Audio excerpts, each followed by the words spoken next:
Vous faites bien de choisir la chaîne du 21e siècle pour vous informer en ce mercredi 24 mars 2021 à tous. Bienvenue dans cette grande édition dont voici les principales articulations. Le Sili national de Guinée vient de remporter sa rencontre avec le Mali sur le score d'1-0 marqué par Seydou Bassouma alias Konkole ce mercredi au stade de Feu Général Lansana Conté de Nongo. Et puis, les citoyens de la capitale réagissent face à la sortie du ministre des Hydrocarbures mardi sur la question d'une éventuelle augmentation du prix du carburant à la pompe. Et enfin, le combat pour la libération du doyen Amadou Djoulde Diallo se poursuit avec son collectif de soutien. Aujourd'hui, la COSAD a rencontré l'IDH pour statuer sur le sujet. Fini le sommaire, on marque une courte pause, puis la suite de ce journal. À tous, bonsoir et bienvenue. Pour commencer, le Sili national de Guinée a obtenu une victoire 1-0 tiré par les cheveux face au Mali ce mercredi en marge de la 5e journée des éliminatoires de la Coupe d'Afrique des Nations 2022. C'est Seydou Bassouma alias Konkole, encore comme ce fut le cas en 2015, qui a permis à l'équipe nationale d'arracher son ticket de qualification dans cette compétition continentale.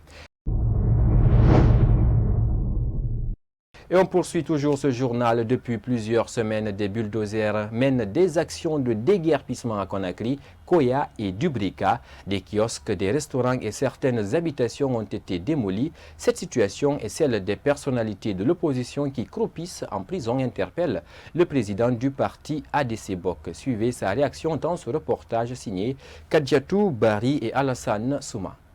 Le désengorgement des encombrants physiques le long des routes de la capitale plonge beaucoup de citoyens dans l'incertitude. Ibrahima Sori Diallo, président du parti ADC Bok, dénonce ces actions. Selon lui, l'État guinéen doit faire connaître ses projets. Il y a un ministère des villes qui est en train de faire des casses.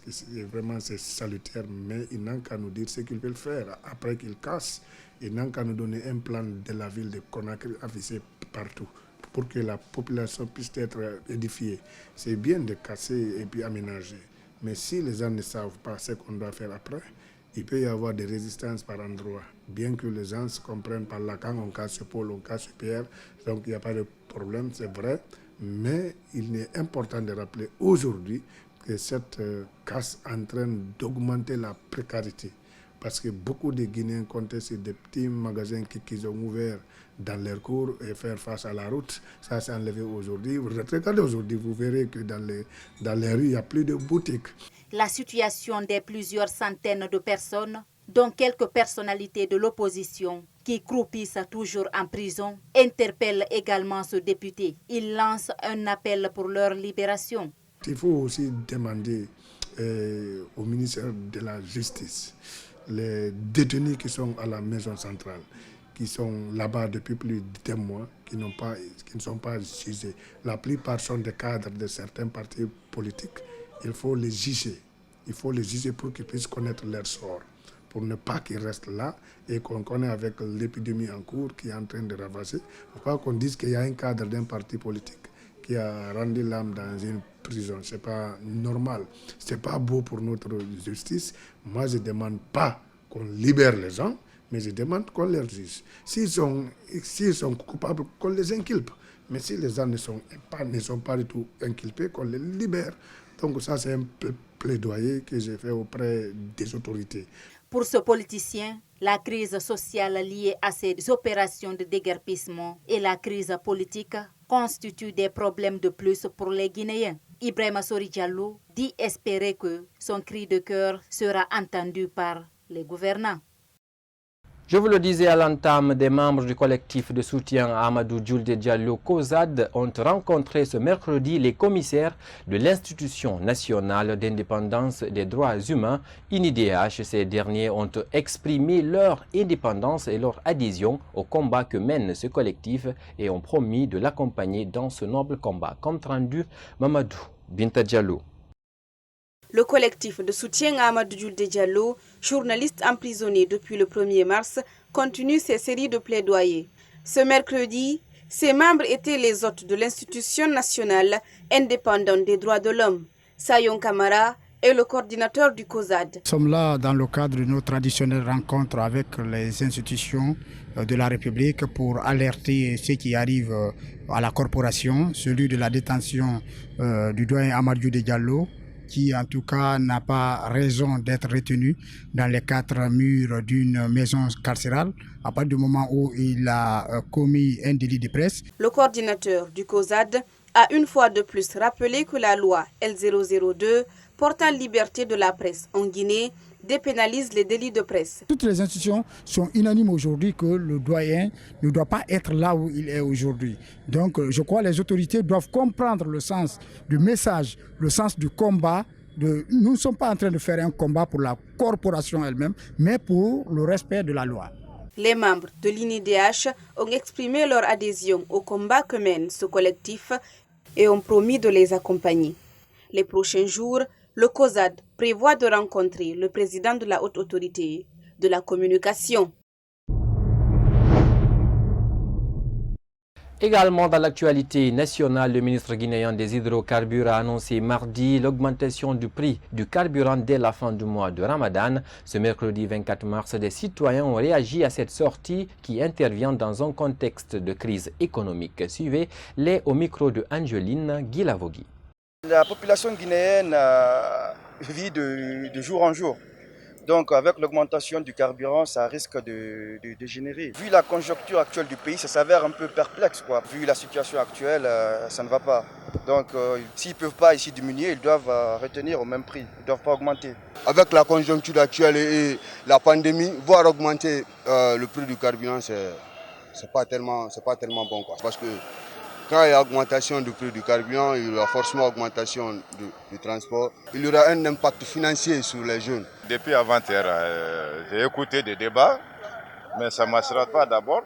Avant que tu augmentes les prix de carburant dans le pays, il faut voir des situations des pays d'abord. C'est comment on est. Nous, on va payer ça. Mais si on paye de 15 000 pour le carburant, on va augmenter les prix de transport. Pas faute. Nous, on ne perdra pas.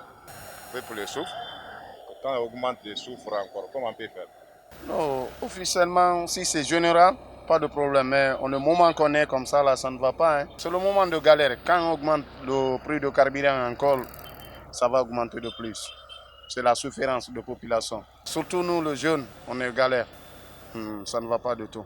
À propos de l'augmentation du prix du carburant, je pense que ça sera une situation un peu compliquée pour nous, les étudiants. Parce qu'à chaque matin, nous essayons de nous déplacer pour aller à l'école. Et si le prix du carburant arrive à monter, c'est que là, je ne sais pas qu'est-ce que nous pourra faire.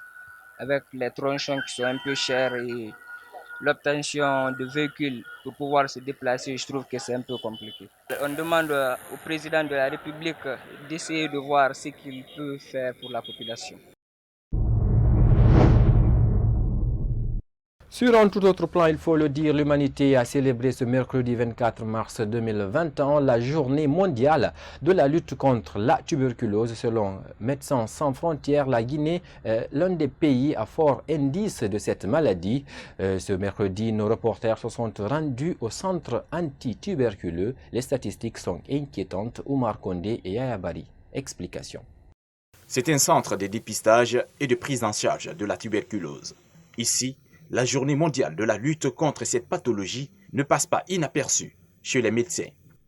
La journée mondiale de lutte contre la tuberculose est, comme ailleurs dans le monde, est célébrée en Guinée en ce jour, 24 mars 2021. Et nous sommes pleinement engagés dans cette lutte contre cette maladie. C'est une maladie transmissible, contagieuse, qui est due au bacille de Koch. En Guinée, la tuberculose demeure un problème majeur de santé publique.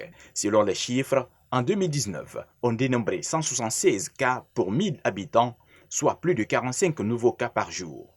Un constat alarmant, surtout avec les statistiques livrées par ce médecin. Ici, on a eu 88 cas qui avaient la tuberculose pulmonaire à microscopie positive. Ça veut dire que ce sont des personnes qui toussaient et qui ont amené au laboratoire, dans notre centre, les crachats. Ces crachats-là examinés ont révélé qu'ils avaient la tuberculose pulmonaire. À l'occasion de cette journée, cet agent engagé dans la lutte contre cette maladie propose des pistes pour l'éradiquer en Guinée. C'est le lieu de dire que la tuberculose est une maladie qui guérit. C'est une maladie qui guérit parce qu'il y a les médicaments. C'est pour cela que nous devons tous continuer à sensibiliser et à soigner les malades, surtout la prise en charge. Pour les cas déjà diagnostiqués, doivent vraiment bénéficier d'un suivi, une prise en charge correcte. Et surtout que c'est gratuit, donc personne ne doit avoir peur d'aller à l'hôpital. La lutte contre cette maladie en Guinée a connu des progrès grâce au programme national de lutte anti-tuberculose. Mais Médecins sans frontières évoque la nécessité de redoubler d'efforts pour réduire les barrières à la prévention et au traitement de la maladie dans le pays. Restons dans le même volet pour dire que le tramadol, un médicament utilisé comme antalgique, est utilisé aujourd'hui comme drogue par bon nombre de jeunes en Guinée. Un diagnostic participatif sur sa consommation par une ONG de la place. Ce samedi 20 mars, le coordinateur de cette ONG a dressé un constat alarmant. Bintou Souma et Alassane Souma sont partis à sa rencontre. Suivez. Cette étude sur le tramadol a été faite par 2 ONG qui prennent en charge des jeunes accros à la drogue en Guinée. Ce produit est destiné pour le traitement des douleurs intenses et modérées, mais il tend à être détourné de son usage réel, comme le constate cet acteur. D'après nos enquêtes, certains adolescents ils prennent ce produit juste pour 2 raisons. Et à certains, ils prennent juste pour lutter contre les stress. Et d'autres, par contre, juste pour des fins récréatives. Ça crée une dépendance au niveau de ces jeunes. Donc, il ne peut plus s'en passer. Pourtant, c'est un médicament qui est prescrit et contre des douleurs. Ce tramadol est utilisé par des artistes, des footballeurs, des dockers et parfois même des fonctionnaires désirant travailler sans cesse. Mais il a des conséquences. Ça amène la personne, ça le conduit dans un état dépressif, mais aussi dans un état violent, agressif. Et ce sont des effets que cela peut créer.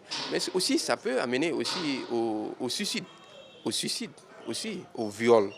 Dans un état normal, une personne ne peut pas commettre cela. Mais s'il est sur la dépendance de stupéfiants, par exemple, ça désoriente, ça affecte le comportement de l'individu au sein de la société.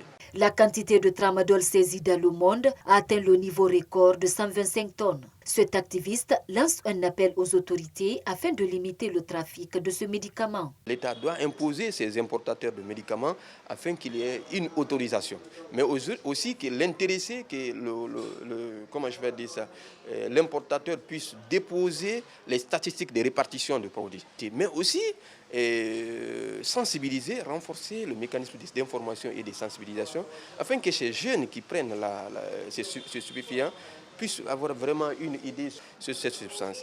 Mais aussi l'État doit vraiment mener une étude réelle sur, sur la consommation de ces substances. Il faut qu'on ait des statistiques réelles sur ce produit. Seules les personnes qui ont l'arthrose, des douleurs intenses, fatigue musculaire et dans les cas chirurgie sont aptes à consommer le tramadol sur prescription médicale. Tout autre usage abusif et en dehors des structures sanitaires constitue un danger pour l'homme, selon cet activiste. Sur un tout autre plan, ce mercredi 24 mars 2021, un nouvel observatoire sur la migration irrégulière en Guinée a été mis en place. L'occasion a été mise à profit pour la remise du prix national de la bande dessinée sur ce phénomène à Mamadou Bailo Diallo. C'est un compte rendu d'Alfomar Diallo. Après avoir reçu le prix manga sur la migration irrégulière, Mamadou Bailo Diallo a été lauréat du prix africain de la bande dessinée sur la migration irrégulière. Il était en compétition avec des Gambiens, Sénégalais et d'autres Guinéens. Il rappelle le contenu de son document. L'OIM, puisque c'est les initiateurs, c'est eux qui ont donné une partie de l'histoire. Lunga et Taga, c'est 2 jeunes, voilà. Et il y avait l'un qui voulait partir, l'autre voulait rester. Donc c'était au dessinateur de donner une suite à cette histoire-là. Est-ce que c'est celui-ci qui va partir, qui va réussir? Est-ce que c'est celui qui va rester? Donc moi, personnellement, j'ai fait un dessin où celui qui était resté avait réussi.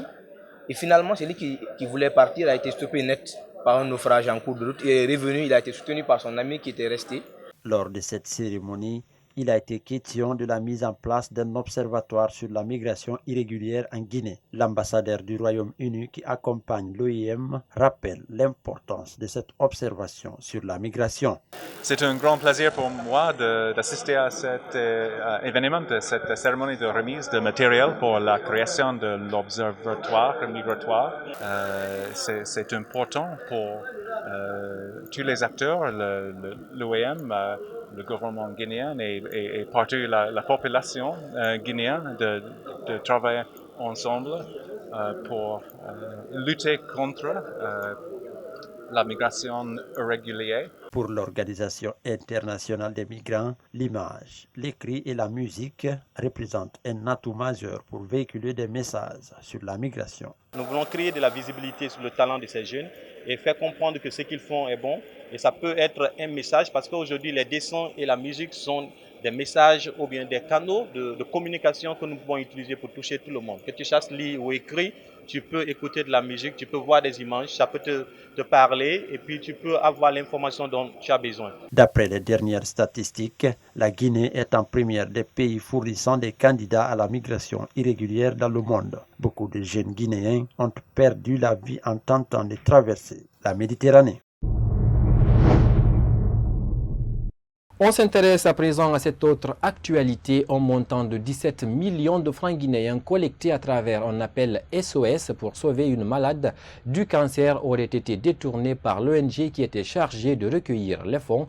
Un des représentants de la famille de cette malade est revenu sur ce scandale ce mercredi. Mariam Bari et Alassane Souma nous en disent davantage.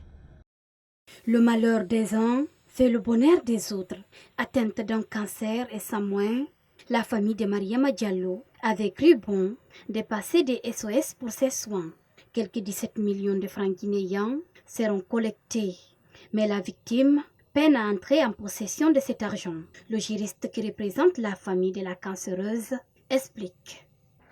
Il y a un collectif qui s'est lancé dans la danse, le collectif Jeune Utile 224, représenté par un certain Ali Badra Kondé et Safi Lamar Diallo, et qui ont, à travers l'image, la photo de la dame, collecté un montant de 17 millions. J'ai entrepris toutes les démarches auprès du collectif, notamment de M. Ali Badra Kondé, pour être en possession du fonds, de l'argent collecté au nom de la dame, pour que la dame se soigne au Sénégal.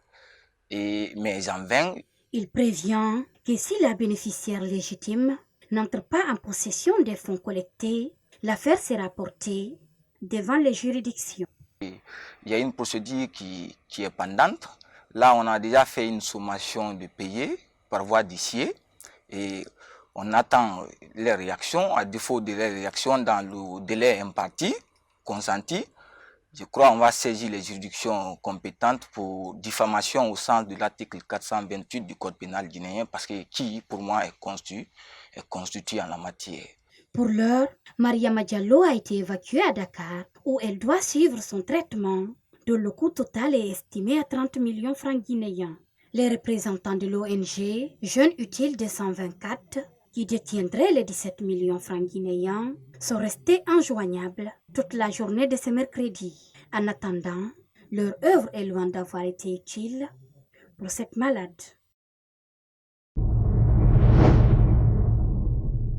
À présent, cette autre actualité, depuis quelques mois, les travaux de rénovation de la grande mosquée Faisal de Conakry sont à l'arrêt. Une situation qui s'explique par le blocage au port autonome de Conakry des conteneurs contenant du matériel pour cette rénovation. Mais aux dernières nouvelles, un terrain d'entente a été finalement trouvé entre les parties concernées. Ibrahima Soribari nous signe ce grand reportage. Les fidèles musulmans doivent encore attendre avant de recommencer les prières dans la grande mosquée Faisal de Conakry. La rénovation est retardée suite à un malentendu entre la société en charge des travaux et la direction nationale des douanes. Nous sommes en attente de nos conteneurs qui vont sortir très bientôt parce qu'actuellement, l'administration du Laïfrère et l'administration de la grande mosquée Faisal et ceux de douane, ils vont se mettre en commun accord pour libérer les conteneurs pour le bonheur des musulmans guinéens. Ce terrain intervient à quelques semaines du mois saint de Ramadan qui démarre au mois d'avril 2021. On avait fait 4 mois, ça c'est dû au Covid. ou même avec le Covid là, il y avait beaucoup de choses qui sont arrêtées, on ne pouvait pas évoluer très vite. Mais avec l'administration Wilaya et Frères et l'administration de la Grande Mosquée Faisal, donc ils sont sur pied actuellement pour que vraiment très bientôt on va nous libérer les conteneurs afin que vraiment, si avant ça on a les conteneurs, même demain ou après-demain, nous allons mettre une boussée double, on va travailler même la nuit pour que vraiment avant le mois de carême qu'on puisse libérer l'intérieur de la mosquée. Les parties concernées ont fini par trouver un terrain d'entente suite à l'implication du premier imam de la mosquée Faisal et de l'ambassadeur d'Arabie Saoudite en Guinée. Ce diplomate promet de faire un plaidoyer auprès de la Direction nationale des douanes, une action que salue le directeur du projet. Il y a des facteurs extérieurs, des contraintes qui sont greffées à la planification qui avait été émise, ce qui a fait que les travaux évoluent de façon plus ou moins lente actuellement, mais ces facteurs, ces contraintes également sont en train d'être élevées. Hier, nous étions à la douane, on a commencé les travaux avec les douaniers. On espère que très bientôt, tout va finir et que c'est principalement lié au retard dans l'exécution, dans l'acheminement des matériaux qui arrivent en provenance de la Turquie. La rénovation de cette mosquée a été confiée à cette société en décembre 2019. La fin des travaux est prévue en octobre 2021. Désormais, l'entrepreneur compte sur l'engagement du premier imam et de l'ambassadeur de l'Arabie Saoudite en Guinée pour respecter ce délai.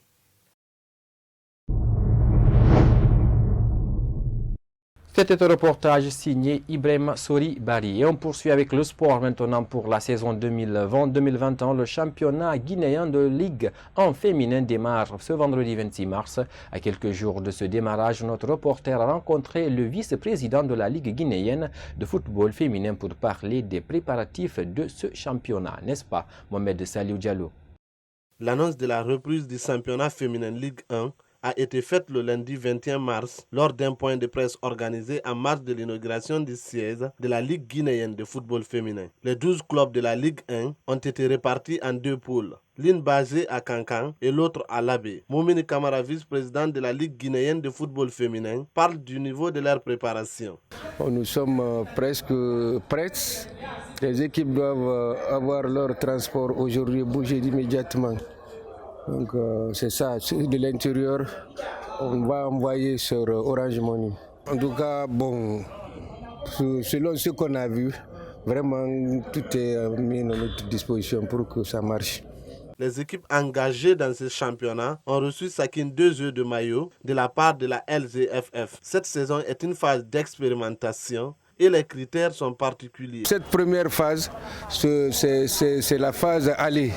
Et les retours se joueront à Conakry et à Farana. La poule de Kankan ira à Farana et la poule de Labé descend à Conakry pour jouer cette première phase en regroupement. Le développement du sport féminin en Guinée est à encourager, dans un contexte où il reste beaucoup d'opportunités à exploiter. C'est dans ce cadre que la FIFA a lancé la stratégie pour le football féminin, qui définit les concours de l'action de l'institution auprès des acteurs du secteur.